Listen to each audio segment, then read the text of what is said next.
Bienvenue à toutes et à tous dans cette rencontre. Donc, cette rencontre sera enregistrée. Euh, et Yasmine va vous envoyer l'enregistrement après la rencontre. Donc, aujourd'hui, on va faire, notre expert, c'est Luc Como, qui va vous présenter le thème des tendances en subventions et contributions gouvernementales. Donc, je vais commencer peut-être avec une succincte présentation de Luc pour celles et ceux qui ne le connaissent pas. Et après, je passerai la parole à Luc pour qu'il commence sa présentation. Donc, Luc, c'est un expert dans le financement gouvernemental.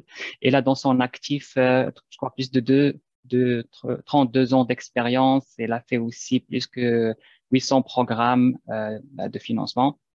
Donc, Luc, à travers sa méthode, il essaye de créer de la valeur en jumelant des gens, les idées, des ressources vers des objectifs communs afin de mettre en place des ressources qui ont un impact direct sur la communauté. Il est aussi expert en conception de projets, en stratégie de financement gouvernemental et en rédaction de demandes. Luc se démarque bien sûr avec son empathie, son souci de détail et son sens des affaires. Dans le domaine de la stratégie de financement gouvernemental, Luc, à travers son expérience et son expertise, utilise une grille de sélection qui est basée sur l'arrimage entre les projets, ses clients et les objectifs et les critères des programmes afin de nous recommander des pistes de financement qui ont de meilleures chances de réussir et de succès. Donc, voilà, c'est une brève présentation de Luc. Bien sûr, si vous voulez avoir plus d'informations, vous pouvez visiter le profil de Luc. Peut-être on va vous l'envoyer aussi par courriel si vous voulez plus de détails.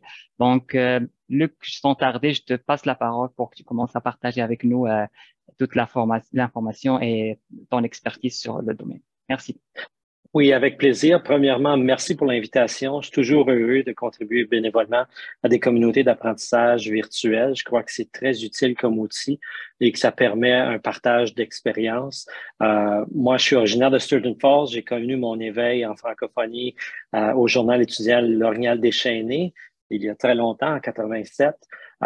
Mais ma connaissance de l'alpha date de plus longtemps que ça. Ma mère, Ida Como, a longtemps été bénévole au Centre Alec, présidente, formatrice, bâtisseur. Depuis le secondaire, j'entends parler de l'importance de l'alpha, puis des statistiques, puis des appuis qu'on peut donner aux gens pour qu'ils s'épanouissent, qu'ils prennent leur place dans la société.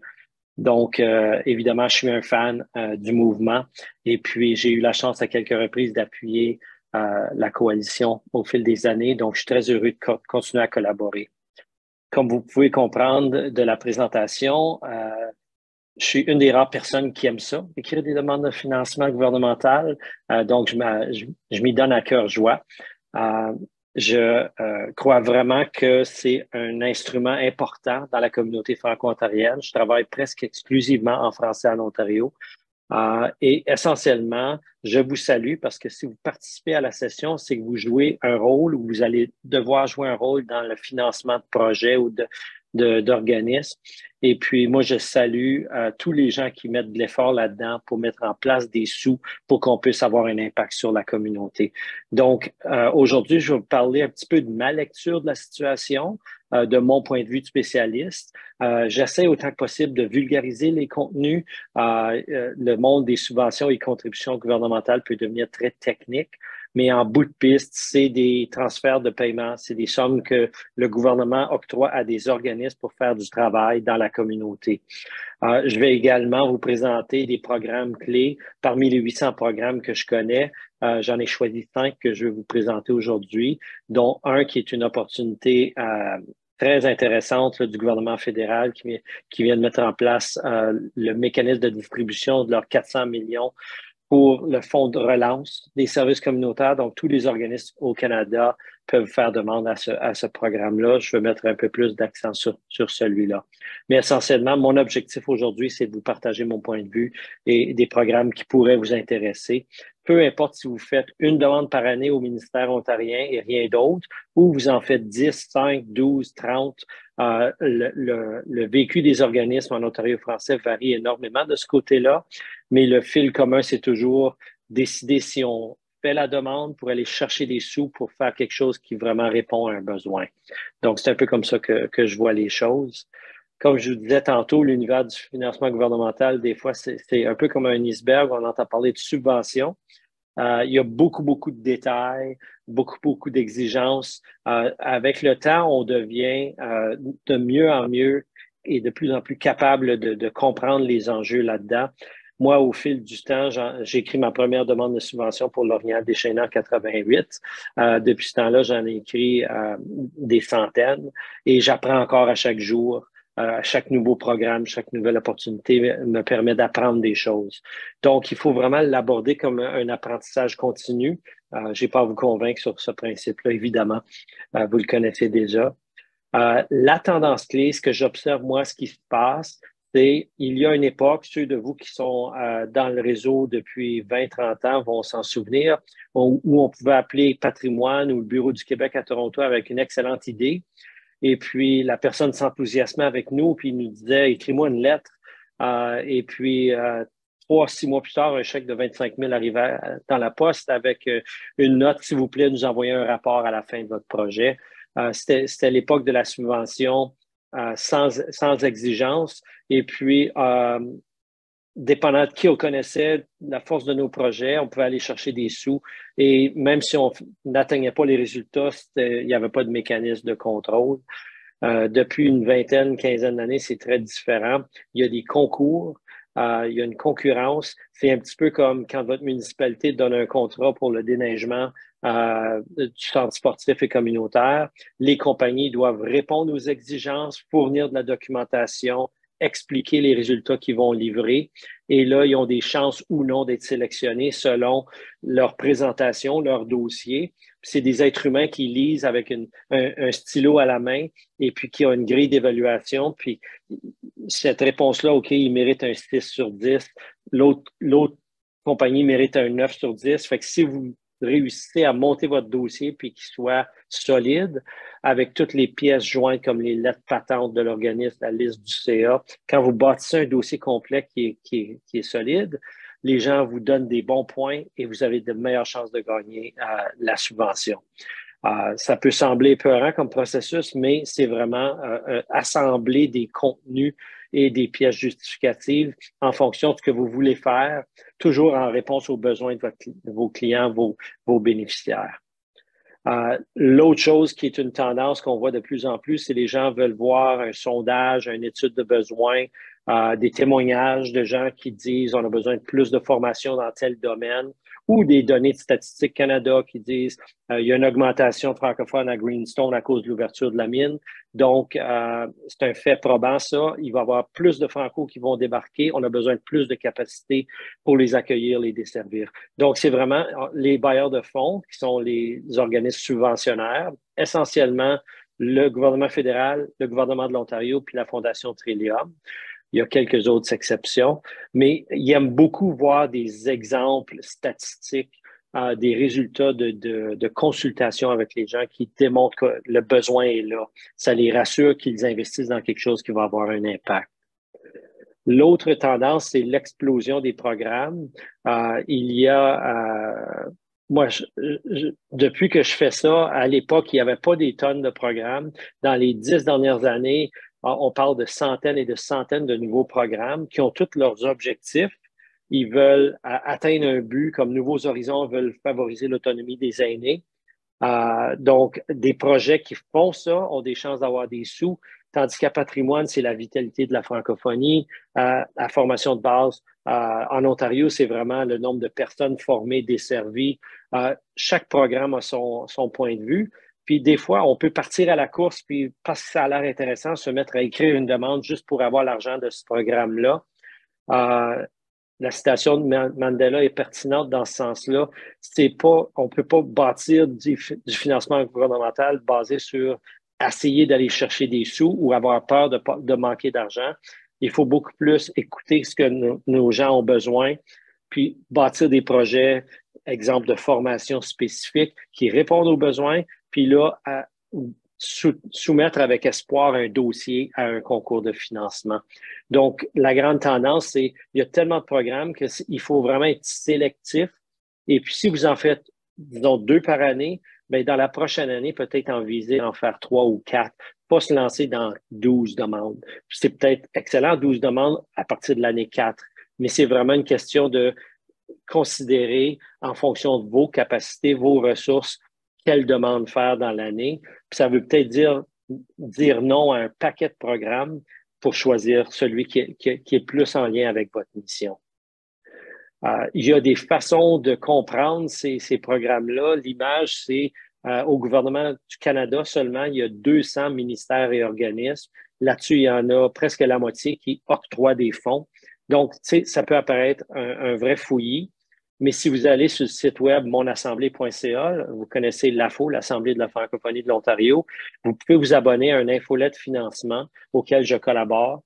À chaque 2 semaines, vous recevez la liste des programmes avec les liens. La prochaine sort demain. Et puis, ça vous donne un aperçu de qu'est-ce qui est pertinent pour la francophonie ontarienne avec des liens que vous pouvez considérer. Mais juste en lisant le titre du programme puis la courte description, c'est la façon de faire de la veille. Je vous suggère de vous abonner pour être au courant des programmes qui s'en viennent, pour être capable de mieux les choisir. Donc, la tendance dans ce cas ici, c'est qu'il y en a tellement qu'il faut structurer notre recherche et puis vraiment se donner une analyse en survol sur le programme. Pourrait-tu être intéressant? Et si oui, là, on peut ouvrir le lien puis lire le but du programme ou l'objectif. Puis là, déjà, là, déterminer si on est admissible comme organisme. Et là, soit décider d'investir de l'effort parce qu'on a un projet qui cadre ou laisser passer l'opportunité.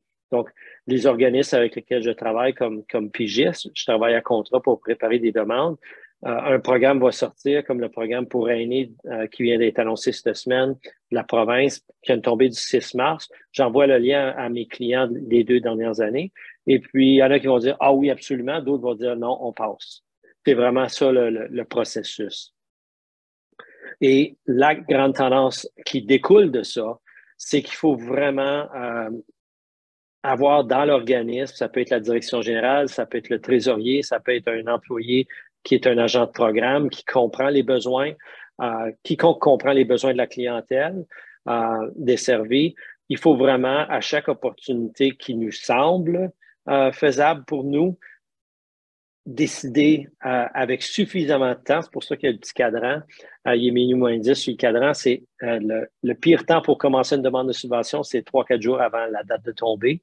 Le meilleur temps, parce que les appels de demande nous donnent 3, 4, 5 semaines, c'est vraiment à peu près un mois avant pour qu'on puisse définir quel projet on soumet, quels arguments on va mettre, comprendre les exigences, assembler les pièces qui doivent être soumises également, notre liste de CA, les états financiers vérifiés. Donc, décider si on est capable et si c'est une bonne opportunité pour nous, c'était vraiment une tendance super importante, surtout si vous êtes un organisme qui avait une subvention de base, comme c'est le cas de plusieurs organismes en AFB, et qui ont peut-être eu 1 ou 2 ou 3 subventions par année maximum au fil du temps.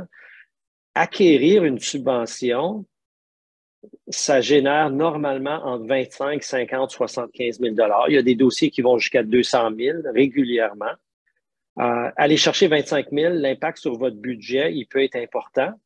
Moi, je suis là pour vous dire, basé sur mon créneau, ma niche de marché, mon expérience, que l'effort que ça prend, c'est peut-être 2, 3, 4, 5 jours de travail, mais aller chercher 25 000 en dons, par exemple, ou aller chercher 25 000 en revenus d'inscription pour des ateliers de formation, c'est beaucoup plus difficile. Donc, le coût d'acquisition de la somme de subvention, elle est moins chère pour l'organisme que plusieurs autres sources de financement comme des commandites, des dons, des revenus d'inscription, partir une entreprise sociale pour générer des revenus et espérer faire des profits avec une garderie, par exemple, ou une boîte de formation. C'est dur d'aller chercher des sous en subvention, mais c'est encore à ce jour moins d'efforts que d'autres sources de financement. Donc, moi, je suis là pour vous dire, ça vaut la peine de considérer comme communauté d'apprentissage cet instrument-là pour développer votre organisme et desservir plus de gens. Mais il faut avoir la capacité de décider quel dossier choisir. Vous allez voir dans le chat, j'ai déjà vendu la mèche, je vous ai donné mon top 5. Je vous ai également donné un lien vers une boîte à outils. C'est un Google Drive. Vous avez juste à y rentrer, demander l'autorisation, je vous donne accès. Vous pouvez télécharger en Word ou en PDF ou en PowerPoint mes diapos de formation, des gabarits d'entente de partenariat, de résumé de projet, de lettres d'appui. Il y a beaucoup d'outils. Il ne faut pas réinventer la roue. Moi, je m'en sers à chaque jour. Donc, au lieu de l'avoir sur mon desktop, je le mets dans un Google Drive et j'y rajoute régulièrement des choses. Donc, n'hésitez pas à consulter cette boîte à outils-là, qui sont des ressources que j'offre gratuitement parce que je les ai développées, je m'en sers. Pourquoi pas les rendre disponibles à l'ensemble du réseau? Donc, essentiellement, pour résumer, il y a cette boîte à outils-là, mais il y a 3 ressources principales que je vous propose, toutes gratuites. Il y a l'infolettre AFO, dont je vous ai déjà parlé. Il y a la communauté d'apprentissage professionnel de l'AFO qui s'appelle le CAP Financement. C'est à chaque mois sauf l'été. Et puis, ça dure 1 heure. La prochaine, c'est le 9 février. Puis essentiellement, la formule, elle est un petit peu surprenante. Disons qu'il y a 6 groupes qui se présentent, chacune avec une idée de projet.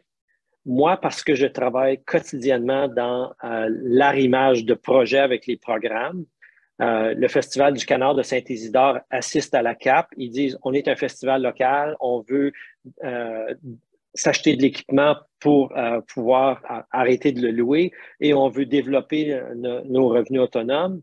Ben moi, je peux déjà leur pointer 3 programmes qu'ils peuvent explorer parmi les 800. Donc, on opère un petit peu, c'est un petit peu magique parce que les gens font un tour de table puis ils parlent de ce qu'ils veulent faire comme projet. Puis là, moi, je fais les liens. Puis, par la fin de la session, tout le monde a reçu au moins une piste de financement à explorer. Donc, c'est un suivi possible à la session d'aujourd'hui. C'est une activité mensuelle, 9 février, ensuite 2 mars, si ça ne marche pas pour la prochaine. Je vous encourage à le considérer. Et la 3e ressource que j'offre, ça, j'ai commencé ça dans la pandémie. Au tout début, en mars 2020, moi, je travaillais déjà comme travailleur virtuel depuis un certain temps, entre autres parce que j'ai travaillé à Contact Nord pendant 10 ans. Et puis, vous savez, Contact Nord est réparti partout dans le nord de l'Ontario, mais également de 2007 à 2015 à peu près, j'ai travaillé à étendre le modèle de Contact Nord dans 18 localités dans le sud de la province. Fait qu'on doit travailler avec la technologie, les Zooms et tout ça en éducation à distance. Donc, quand la pandémie a frappé, j'avais moins de contrats, j'avais plus de temps. J'ai commencé à éplucher les subventions salariales et tout ça. Puis un ami, Alain Vachon, m'a dit, je fais des webinaires, est-ce que tu voudrais former les gens sur comment naviguer les programmes? J'ai fait ça et j'ai rajouté ce service gratuit-là qui s'appelle Demande à Luc. Essentiellement, je réponds à des courriels. Donc, si vous avez une question, genre, quand est-ce que le PAFO va être publié à nouveau? Moi, je sais que c'est probablement à la fin mars parce que je connais le programme, je fais des demandes à chaque année. Je peux vous répondre normalement dans 24 heures, 2, 3 paragraphes, vous donner des pistes. J'ai un projet de festival, est-ce que je devrais demander à Patrimoine? Je peux vous donner déjà des pistes. Oui, mais considérez festivals locaux, qui est un autre programme qui est plus sur les festivals que sur les langues officielles. Donc, quand vous avez des questions sur le monde du financement, la plupart du temps, je dirais 3 fois sur 4, je connais la réponse. Puis l'autre occasion, si je suis embêté, ben là, moi, ça me donne de l'apprentissage, je fais de la recherche. Genre, est-ce que les salaires de personnes en congé de maternité, CAS, peuvent être soumis aux subventions salariales de COVID? C'était une vraie colle. J'ai fait la recherche, j'ai trouvé la réponse, puis là, tout le monde en bénéficie.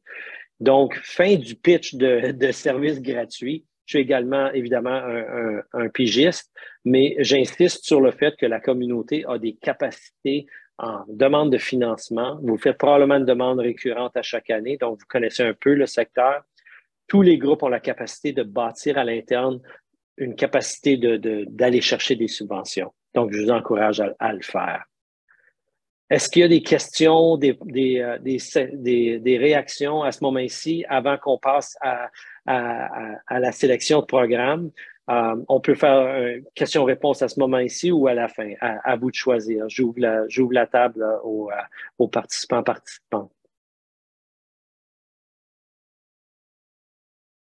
Donc, Luc, je vais m'occuper du clavardage. Si je vois il y a des questions, des interventions, peut-être je te ferai savoir. Excellent. Tu choisis le moment où tu veux prendre les questions, je te lirai les questions. Excellent. Est-ce qu'il y a des gens qui voudraient prendre la parole à ce moment ici dans le déroulement?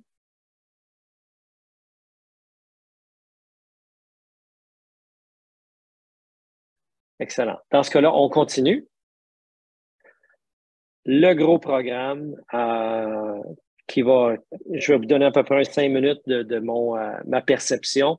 Le Fonds de relance des services communautaires. Moi, on fonctionne en acronyme en Ontario français, FRST. Il y a une tombée du 21 février. C'est un programme que le gouvernement du Canada a promis dans son budget de 2021 en disant, à un moment donné, on va sortir de la COVID, puis on va vous aider les organismes parce qu'on sait tous que les organismes bénévoles, tout ce qui est but non lucratif au Canada, anglais, français, a eu la vie dure à cause de la COVID. On a perdu notre capacité de desservir les gens en personne. Et on est obligé d'inventer des nouvelles façons, Google Meet, Zoom, toutes sortes de façons alternatives avec lesquelles les gens, les bénéficiaires, mais également les équipes de travail n'étaient pas nécessairement confortables. Il y a eu des chutes de revenus, il y a eu des défis financiers. On a mis de côté des projets d'amélioration de l'organisme, pas juste pour passer à travers la COVID. Donc, le fédéral avait donné 350 millions pendant la COVID à la Croix-Rouge et eux, ils ont distribué ça à 11 500 organismes au Canada, essentiellement de l'équipement de protection, des choses comme ça, du plexiglas. Mais ils ont donné 350 millions de dollars à 11 500 organismes, qui est grosso modo 40 000 $ par groupe. Là, pour ce programme-ci, qui est un peu similaire, mais c'est vraiment du financement relance après COVID. Ceux de vous qui connaissent la Fondation Trillium puis le programme, le Fonds de résilience, c'est similaire. Ils veulent vraiment investir dans la capacité interne des organismes, leur donner un coup de main financier pour qu'ils fassent un projet qui va aider à roder quelque chose à l'interne et non pas un projet pour rejoindre les bénéficiaires. C'est vraiment de l'argent qui va dans l'organisme pour aider à financer et améliorer la situation financière. Donc, on parle de s'adapter, se moderniser puis devenir plus résilient. On parle de 400 millions de dollars. Il y a 3 grands domaines dans lesquels le fédéral veut investir. Dans un premier temps, tout ce qui touche les ressources humaines, le personnel, donc recrutement, rétention, engagement du personnel, des employés, des bénévoles, du conseil d'administration, donc tout ce qui est le facteur humain dans votre organisme. Si vous avez des besoins criants à l'interne, de formation, de recrutement, des défis à relever, vous pouvez peut-être développer puis soumettre un projet dans ce domaine-là. Et sur le site que j'ai partagé, si vous allez dans le guide du demandeur, il y a des exemples de projets dans chacun de ces 3 domaines-là qui vous donnent vraiment un excellent aperçu de qu'est-ce que le fédéral veut financer. Donc, premier domaine d'intervention, le personnel, les ressources humaines. Deuxième domaine d'intervention, les systèmes et les procédés. Comme on dit par Sheena Sturgeon, du mauvais bord des tracts, le back-end. N'importe quoi qui est une base de données, un site web, un système de comptabilité, des outils technologiques pour aider l'organisme, de l'équipement. Ces fonds-là sont pour des projets ponctuels qui vont permettre à l'organisme de mieux fonctionner dans sa structure. Donc, il faut vraiment penser quelque chose dont vos bénéficiaires n'ont aucune idée. En principe, ça cadre dans système et procédés. C'est des outils de gestion pour l'organisme. Le troisième domaine, c'est innovation et refonte des programmes et services. Si, dans le cadre de la COVID, vous avez appris des choses, vous voulez faire les choses différemment, changer votre façon de livrer vos programmes et services, il finance des processus comme ça de modification de comment vous offrez vos services. Celui-là, il m'apparaît personnellement un petit peu plus flou que les 2 premiers, mais les 3 domaines sont quand même axés sur l'interne de l'organisme. Donc, moi, je suis très heureux que le fédéral a annoncé ce programme-là. C'est un programme ponctuel. Il va y avoir une ronde de contribution seulement. C'est pour ça que la tombée du 21 février est critique. Les projets devraient être annoncés au printemps pour une mise en œuvre pendant 12 mois. Ils disent début mai pour le début des projets. Je pense qu'ils vont recevoir 20 000 demandes. Donc, puis ils vont approuver 10 à 12 000. Donc, on parle de 40-50 000 par organisme. On peut demander jusqu'à 100 000 si vous êtes un organisme local. Mais c'est une excellente occasion d'aller chercher des sous dans des secteurs que l'ensemble du financement gouvernemental n'appuie que rarement. Votre interne, votre personnel, vos systèmes, vos programmes. Donc, c'est à considérer, d'après moi. Il y a une seule chance de le faire et il y a un processus local qui est très heureux. Souvent, les programmes au niveau provincial ou fédéral, ils ont une approche quelque part à Ottawa ou quelque part ailleurs, et puis on soumet, et puis on n'est pas convaincu que la personne qui va évaluer notre demande comprend les besoins de notre communauté.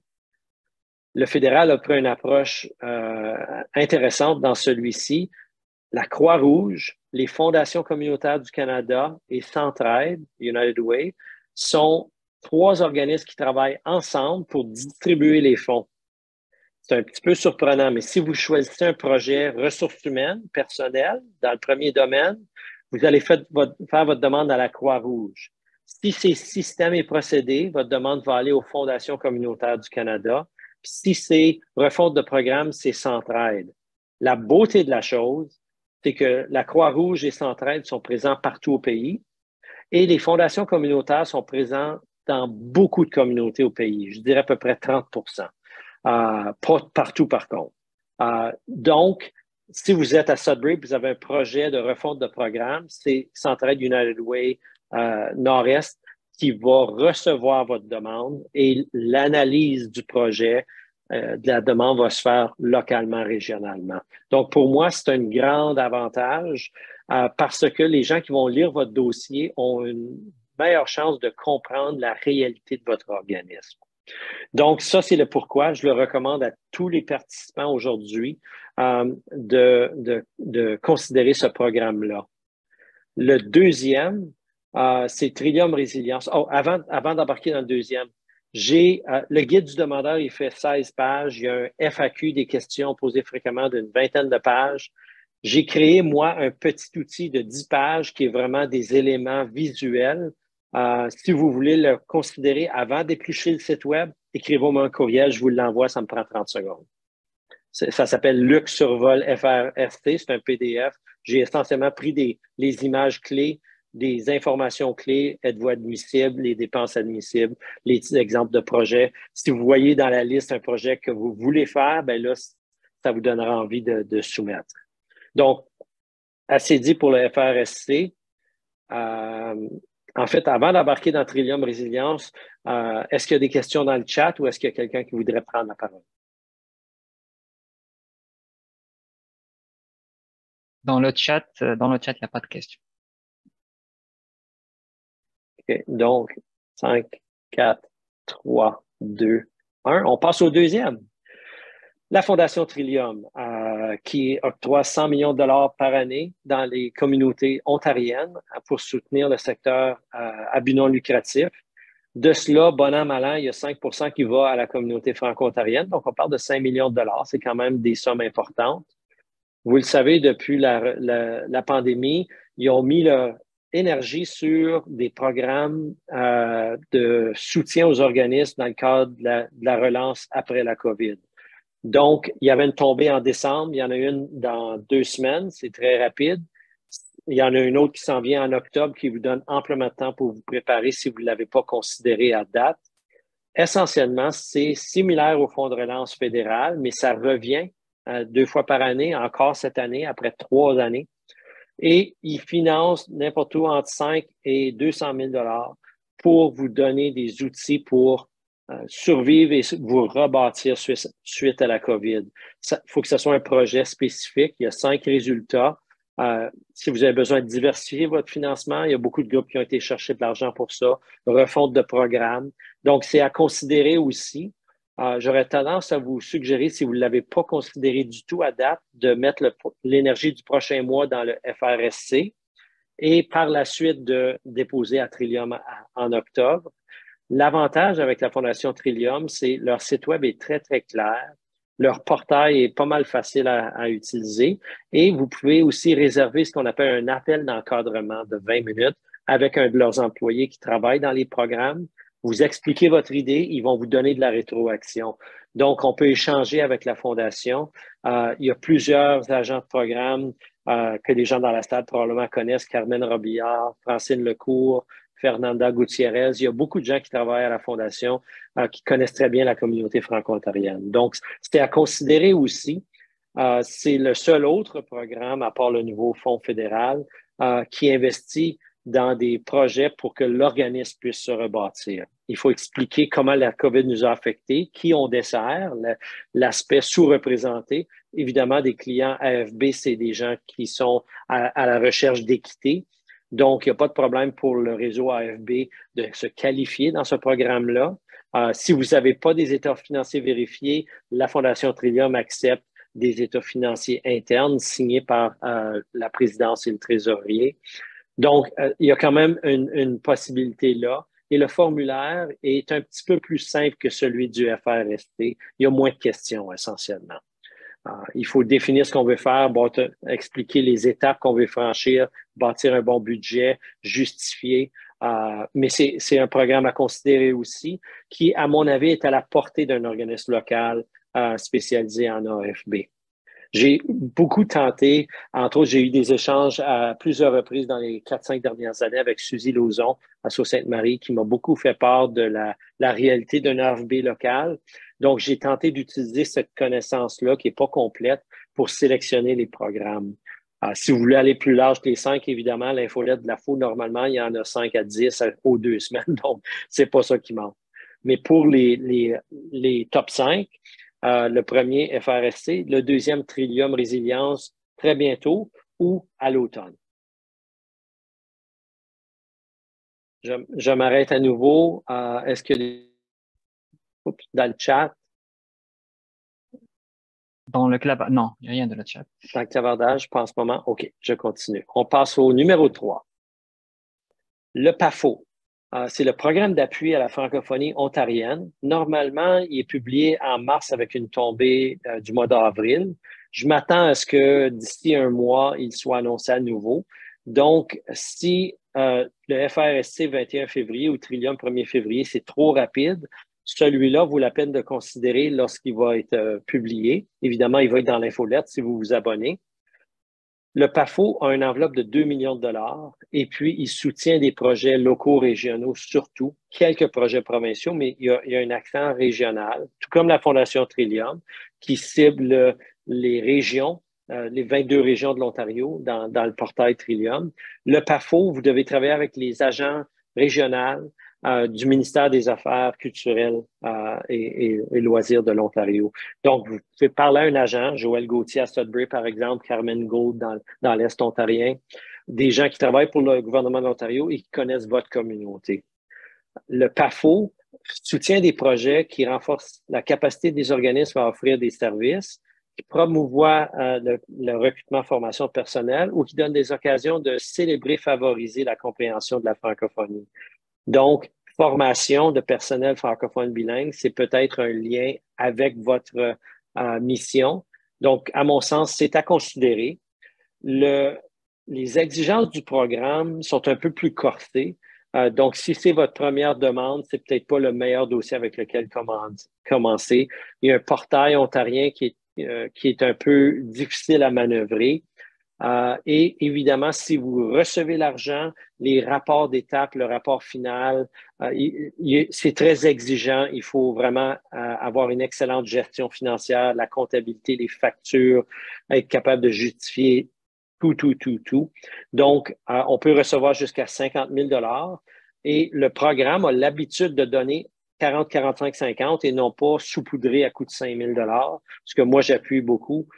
Si tu es pour soutenir un projet, puis on t'a demandé 40, ben donne pas 15, puis t'attends à ce que l'organisme le livre en entier, c'est pas réaliste. Donc, le PAFO a ses défis parce qu'il est un peu complexe, mais c'est une excellente façon d'aller chercher 40-50 000 $ pour faire un projet qui cadre avec un des 3 objectifs qui sont là. Toujours pas de questions dans le clavardage. Excellent, Non. je continue. Ministère du patrimoine canadien, ça fait depuis 1970 qu'il y a des subventions pour la vitalité de la francophonie en Ontario. Il y a deux types de subventions. Puis là, on va vous dire PALO, DCLO, langues officielles, financement de programme, financement de projet. Ça veut tout dire la même chose. Il y a deux enveloppes que le ministère du patrimoine, dans sa section langues officielles, octroie aux communautés. Votre ACFO régional reçoit probablement du financement de programme, qui est une enveloppe récurrente de 30, 40, 50 000 qui est du financement de fonctionnement récurrent. Donc, ça paye salaire DG, un peu comme la subvention de base de l'AFB. Par contre, il y a une autre enveloppe qui a un budget d'1 million de dollars à patrimoine. La tombée, c'est le 1er octobre. Et vous pouvez bâtir une demande de projet de 25 à 40, 50 000 dollars pour un projet qui va améliorer la situation de la francophonie dans votre région. La beauté du travail avec patrimoine, avec ce projet-là, c'est que vous pouvez travailler avec un agent, une agente. Dans le nord, il y a Lynn Aymon. Dans l'est, il y a Carl Lamarche maintenant. Dans le sud, il y a Guida Rodrigue. Donc, c'est des employés du ministère. Et le ministère a une longue tradition de collaboration avec la communauté.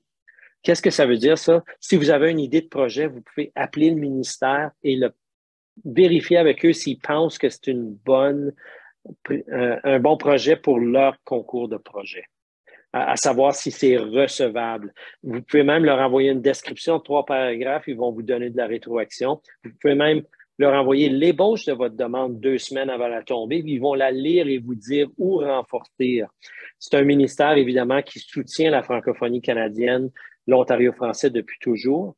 Et si vous n'êtes pas sûr avec quel programme commencer, celui-là est peut-être le meilleur dans le sens où c'est un des rares ministères où les employés donnent carrément de l'accompagnement puis de l'appui concret et ils vont vous dire leur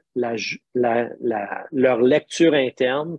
Ils vont utiliser des mots comme « ça, c'est un projet que je peux défendre avec mon jury interne » ou « le projet n'est pas assez fort ou ne rejoint pas assez de gens ou n'est pas assez innovateur ». Genre, ils vont, avant d'écrire la demande, si vous faites un descriptif, puis déjà, ils vous donnent une idée de si ça peut passer ou non. Vous pouvez sauver énormément d'énergie. Donc, c'est un excellent ministère qui a un excellent programme et puis qui peut avoir un impact à coût de 25-50 000 dans votre communauté.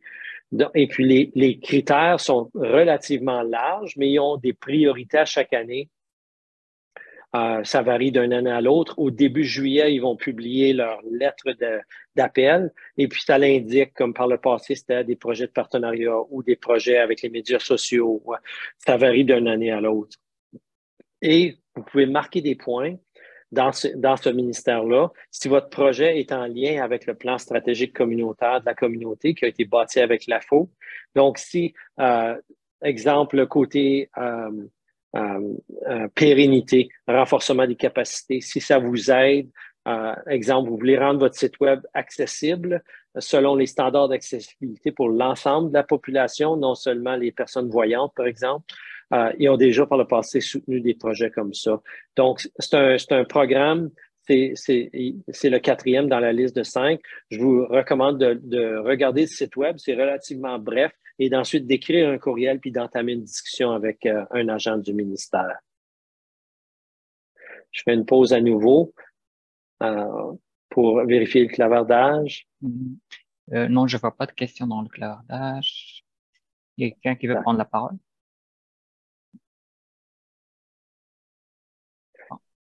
Allons-y avec le 5e. Jeunesse Canada au travail, c'est un programme d'emploi d'été pour étudiants. Il finance 70% des coûts. La tombée, c'est le 3 février. Un des attraits de ce programme-là, c'est qu'il est géré par le Conseil de la coopération de l'Ontario au nom du gouvernement du Canada. Donc, c'est un de nos organismes à nous qui comprend la réalité de l'Ontario français, qui gère le programme. Donc, on fait notre demande dans le portail de Jeunesse Canada, mais l'évaluation du dossier est faite par une équipe de travail dans un organisme franco-ontarien.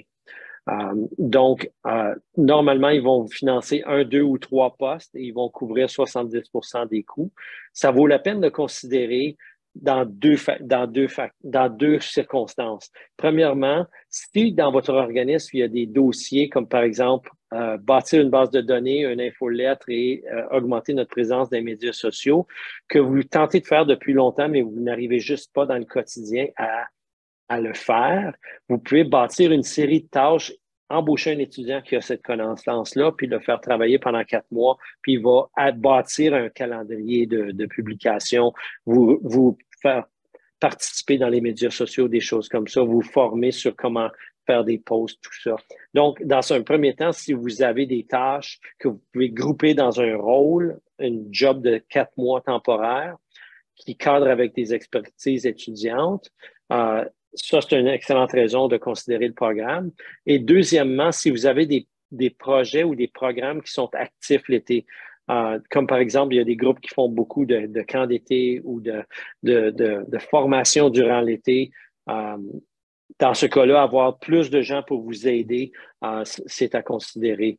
Si on avait fait la communauté de partage en décembre, je vous aurais plutôt parlé de Emploi Été Canada, qui est le même type de programme, mais qui est financé par le fédéral directement à travers Emploi et Développement social Canada. Emploi Été Canada, la tombée, c'était la semaine dernière, si je me rappelle. Non, c'était le 12, ouais, jeudi dernier. Donc, quand j'ai trié, je me suis dit à considérer pour plus tard. Vous allez le voir dans l'infolettre. Mais pour un organisme, c'est aussi une bonne façon de faire une première demande. Si vous avez un rôle que vous pouvez confier à un étudiant, ça peut être organiser l'ensemble de vos bases de données, peu importe. D'abord que c'est une expérience de travail où la personne va recevoir de l'encadrement et être capable d'apprendre des choses, avoir un peu de formation de votre part. C'est l'exigence du programme.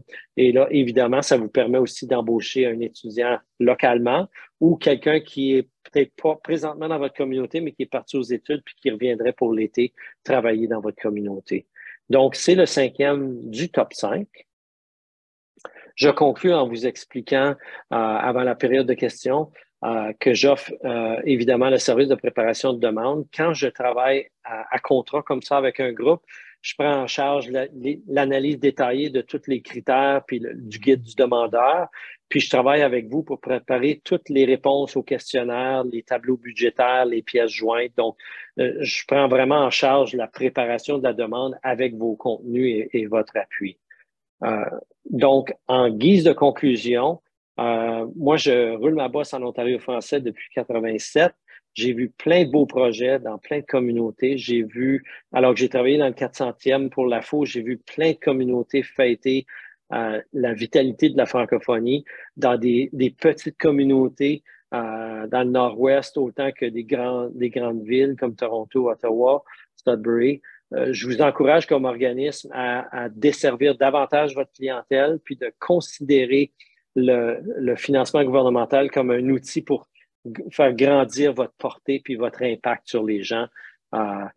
Mon père a migré du Québec à l'Ontario en 1943. Son père était beurrier. Il n'y avait pas d'emploi à Sainte-Gertrude. Il a pris un emploi à Verner. Mon père est arrivé et puis les examens étaient en anglais. Il a lâché en 5e année. Et puis, il a passé le reste de sa carrière à travailler, à être essentiellement sous-employé et à se promettre que ses enfants se feraient instruire puis qu'ils seraient des gens qui auraient une bonne littératie. Et moi et ma sœur, on a été chanceux. On a bénéficié de cela. Le mouvement AFB fait une contribution et une différence vraiment majeure dans la vie des gens, dans le quotidien. Je vous encourage à continuer à bâtir votre réseau et votre organisme avec les subventions. Merci de votre attention. N'hésitez pas s'il y a des questions. Merci, Luc. Si vous avez des questions, vous pouvez prendre la parole et poser vos questions directement à Luc. Là, on va se donner quelques secondes pour voir s'il y a des questions. Et Linda, ok, merci Linda. Vous pouvez écrire aussi dans le chat et je vais relire les questions aussi si vous voulez.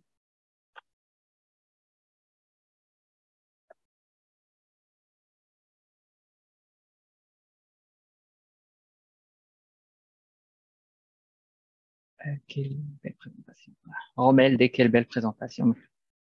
Merci, Romel. Merci, Linda. je vous encourage à continuer à explorer cet univers-là.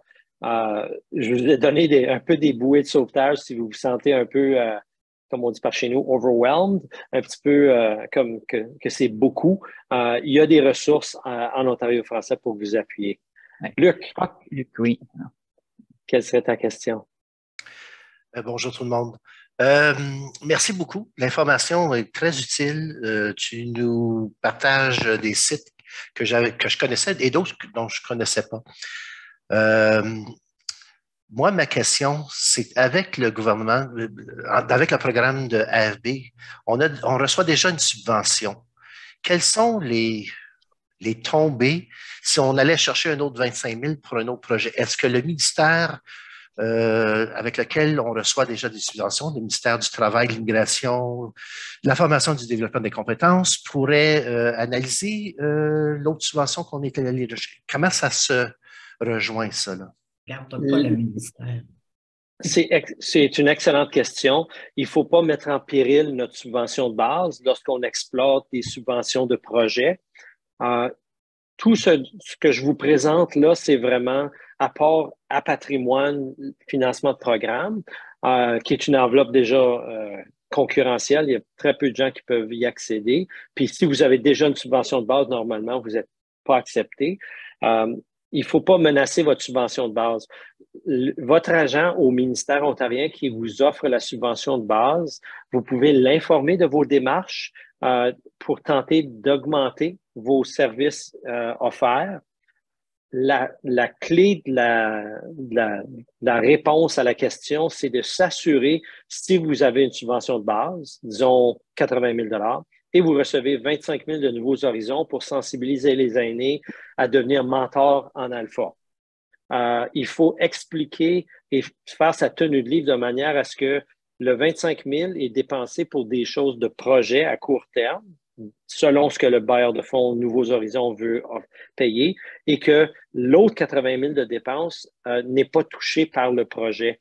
Donc, si on a un DG à 50 000 par année et on met une journée semaine sur le projet Nouveaux Horizons, on va proposer au ministère que cette journée-là, que ce 10 000-là soit affecté à une autre dépense de fonctionnement, ou bien dans le projet, on ne mettra pas le temps de DG, on va embaucher une nouvelle personne à une journée semaine pour, si le ministère voit qu'ils n'ont pas de flexibilité là, dans les postes de dépenses pour la subvention de base.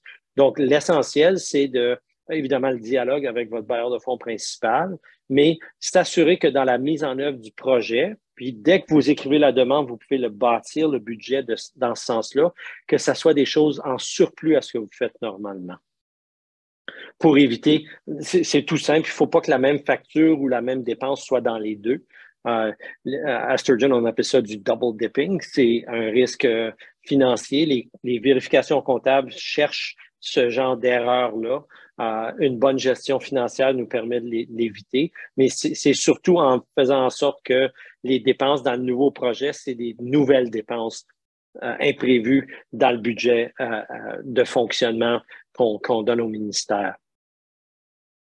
Je vais juste rajouter un autre élément au cas où ça puisse être utile pour Luc et les participantes.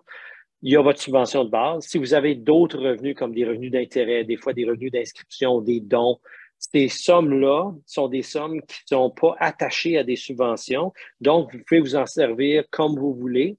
Donc, il y a la subvention de base, il y a ces autres revenus-là qui sont libres que vous pouvez dépenser à votre guise. Et il y a, disons, le 25 000 de Nouveaux Horizons où il y aurait 6 200 pour du salaire, 3 000 pour de l'équipement, 2 000 pour de la promotion, où vous êtes tenu un peu à respecter ces catégories budgétaires-là que vous avez proposées.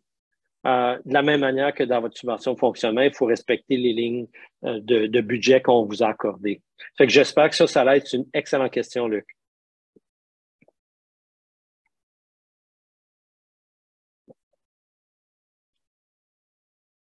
Merci aussi, Sylvie. Est-ce que ça déclenche d'autres questions ou d'autres? Est-ce qu'il y a des préoccupations aussi? Est-ce que vous voyez ça comme étant un risque ou une menace pour votre organisme de mettre de l'énergie dans ce secteur-là où il y aurait, semble-t-il, des 25 puis des 50 000 à obtenir?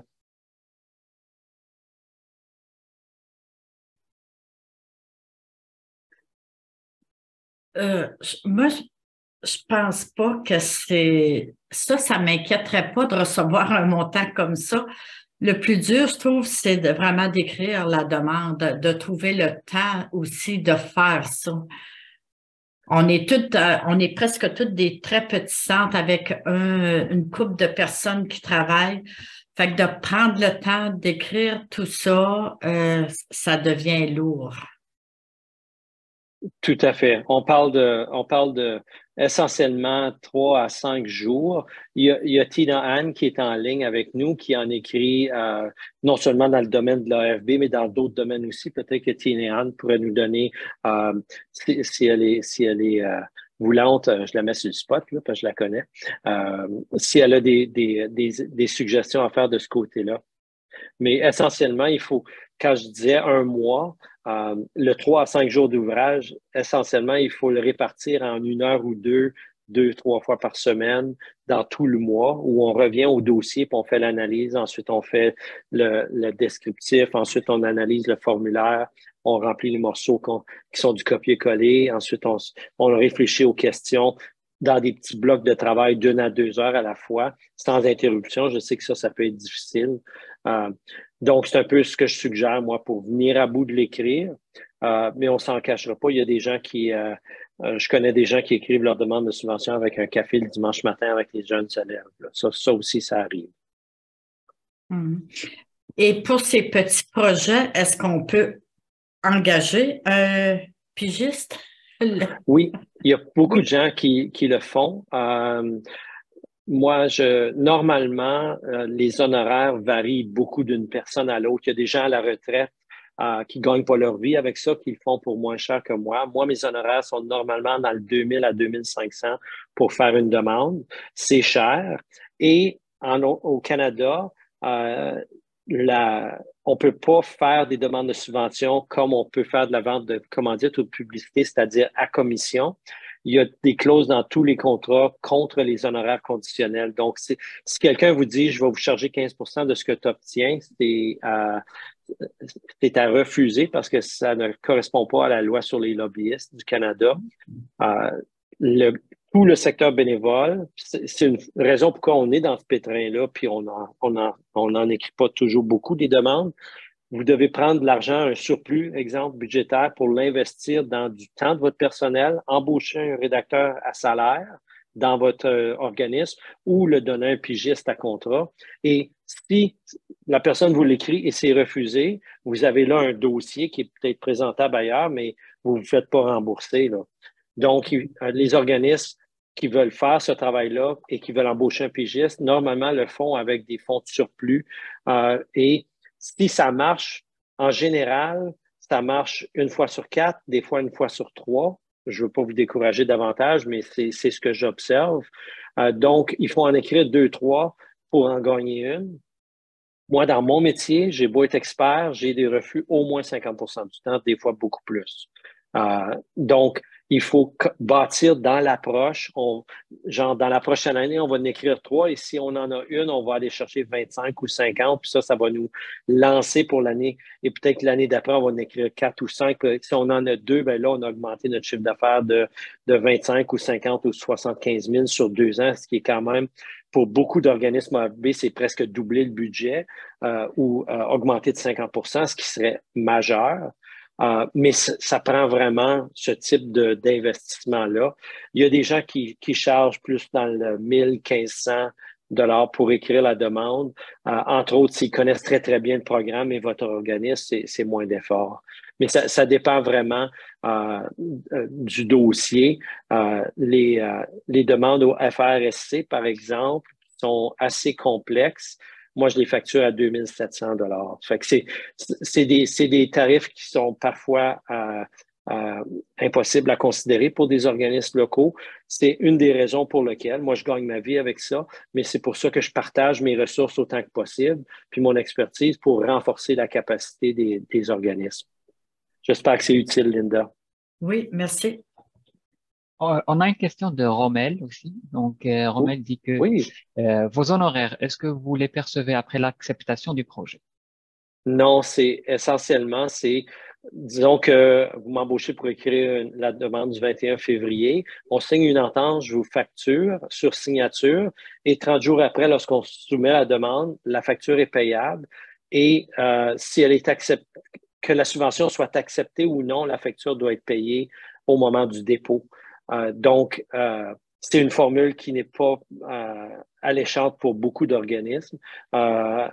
Si vous regardez mon LinkedIn, vous allez voir, il y a des organismes qui font appel à mes services.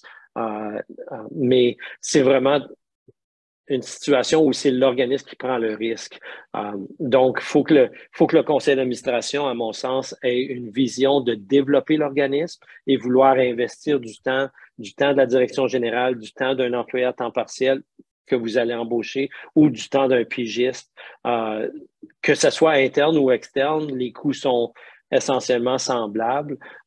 Il faut prévoir de l'argent pour essayer d'aller en chercher.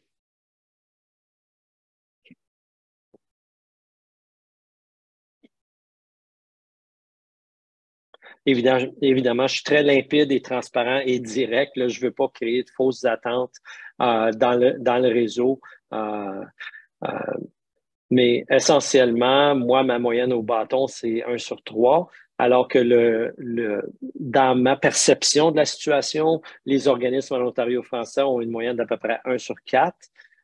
Et puis, quelqu'un qui commence et qui connaît moins ça va essentiellement avoir une moyenne au bâton de 20%. Donc, il faut en écrire 5 pour en mériter une. Puis ça présuppose un processus d'apprentissage continu où si on est refusé, on demande les raisons de refus, là où on a été faible ou moins précis.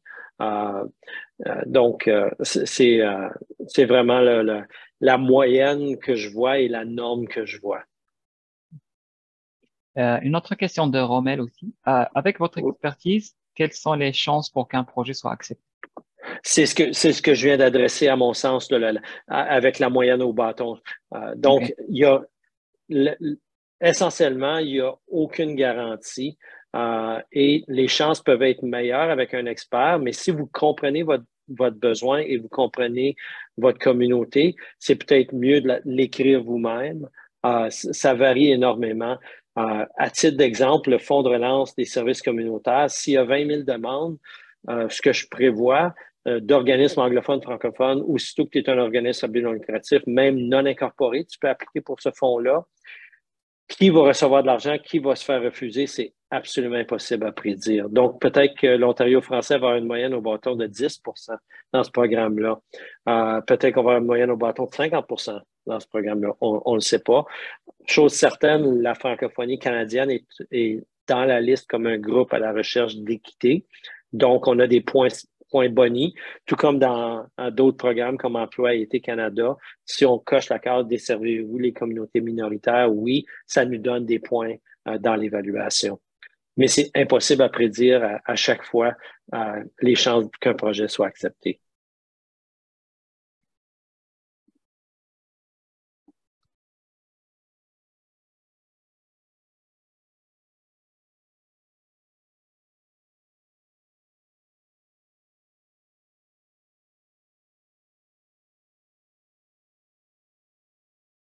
Est-ce qu'il y a d'autres questions, d'autres préoccupations?